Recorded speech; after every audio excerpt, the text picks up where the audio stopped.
60 সূরা মুমতাহিনা। আশ্রয় চাহি আল্লাহর যেন শয়তান দূরে রয়।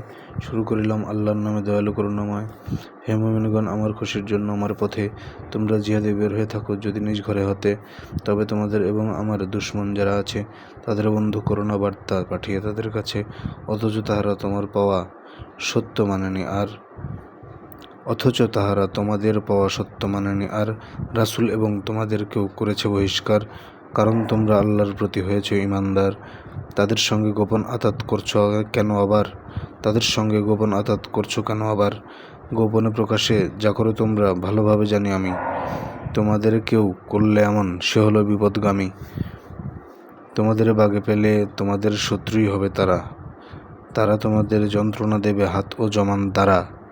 তারা চায় কর কুফরি, তোমরা হয়ে যাও পথহারা।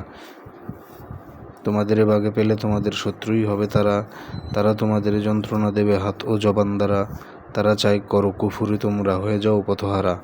কিয়ামতে সন্তান ও স্বজন আসবে না কোনো কাজে। আল্লাহ দেবেন নিজে ফয়সালা করে তোমাদের মাঝে। তিনি তোমাদের কর্মকাণ্ড দেখেন সকাল সাজে। তোমাদের তরে আছে আদর্শ ইব্রাহিম ও তার অনুসারীদের মাঝে, যখন সে তার জাতিকে বলল, তোমাদের সাথে আর আল্লাহ ছাড়া ইবাদত করো তোমরা অন্য যার, তাদের সঙ্গে আমাদের কোনো সম্পর্কই নাই। তোমাদের এই রীতি বিশ্বাস আমরা মানি না, তাই আমাদের মাঝে শত্রুতা শুরু হয়ে গেলে চিরতরে, যতক্ষণ না আনবে ঈমান এক আল্লাহর পরে। ইব্রাহিমের আশ্বাস ছিল তবুও পিতার প্রতি, তোমার জন্য ক্ষমা প্রার্থনা করে যাব আমি অতি। আল্লাহর কাছে যদিও করার নাই কিছু অনুমতি, বলেছিল ইব্রাহিম এবং অনুসারীগণ তার, হে মোদের রব, তোমারই উপর ভরসা করেছি আর অভিমুখী হয়ে রয়েছি আমরা শুধু তোমারই দিকে। তোমারই নিকট ফিরে যেতে হবে ছেড়ে এই পৃথিবীকে। হে প্রতিপালক, তুমি আমাদের নিশানা দিও না করে কাফেরগণের পরীক্ষা আর নির্যাতনের তরে। হে প্রতিপালক, আমাদের ক্ষমা করে দাও, নিশ্চয় তুমি পরাক্রমশালী আর তুমি প্রজ্ঞাময়। তোমাদের যারা আল্লাহ এবং আখিরাত আশা করে, তাদের মধ্যে আদর্শ সেই আছে তাহাদের তরে। কেউ যদি হয় বিমুখ, তাহলে মনে থাকে যেন তার আল্লাহই চির অভাব মুক্ত, যোগ্য প্রশংসার। তোমাদের শত্রুদের সঙ্গে হয়তোবা তোমাদের সখ্য ও বন্ধুত্ব গড়িয়া দিবেন আল্লাহ ফের। তোমাদের শত্রুদের সঙ্গে হয়তোবা তোমাদের সখ্য ও বন্ধুত্ব গড়িয়া দিবেন আল্লাহ ফের। সর্বশক্তিমান আল্লাহ অতি ক্ষমাশীল আর দয়ালু মেহেরবান। দিনের ব্যাপারে তোমাদের সাথে লড়েনি যাহারা, আর ঘরবাড়ি থেকে তোমাদের যারা করেনি বহিষ্কার, তাহাদের প্রতি হইতে সদাই করতে ন্যায় বিচার। তোমাদের প্রতি বাধা ও নিষেধ নেই কোনো আল্লাহর, ন্যায়পরায়ণগণের জন্য ভালোবাসা আছে তার। বন্ধু বানাতে আল্লাহর মানা রয়েছে কেবল তাতে।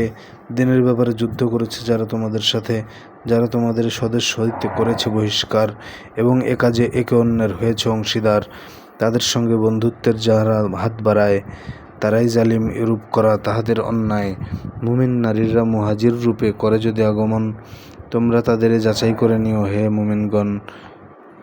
মুমিন নারীরা মুহাজির রূপে করে যদি আগমন, তোমরা তাদের যাচাই করিয়া নিও হে মুমিনগণ। আল্লাহই ভালো জানেন তাদের বিশ্বাসী কোনজন। যদি জেনে নিতে পারো যে তাহারা বিশ্বাসী হইয়াছে, তবে তাহাদের ফিরিয়া দিও না কাফেরগণের কাছে। মুমিন নারীরা বৈধ তো নয় কাফেরগণের তরে, কাফেরগণও বৈধ হবে না তাদের জন্য ওরে। মোহরানা রূপে কাফেরেরা যাহা খরচ করেছে তাও তাদের ফিরিয়ে দাও, এবং তাদের বিবাহ করিতে তোমাদের নেই মানা, যখন তোমরা তাদের দিয়ে দেবে মোহরানা। বিবাহ বাঁধন বজায় রেখো না কাফের নারীর সাথে, মোহরানা ব্যয় করিয়াছ যাহা ফেরত চাইবে তাতে, আর কাফেরগণও মোহরানা ব্যয় ফেরত চাইবে তার। এটা আল্লাহর বিধান এবং তিনিই করেন দান। তোমাদের মাঝে ফয়সালা তিনি জ্ঞানী ও প্রজ্ঞাবান। আর তোমাদের স্ত্রীদের মধ্যে হাতছাড়া হয়ে হায় কেউ যদি সেই কাফেরগণের কবজায় চলে যায়, সুযোগ হইলে তাদের যাদের স্ত্রীগণ হারিয়ে গেছে তাদের ব্যয়ের সমপরিমাণ দিয়ে দেবে বেছে বেছে।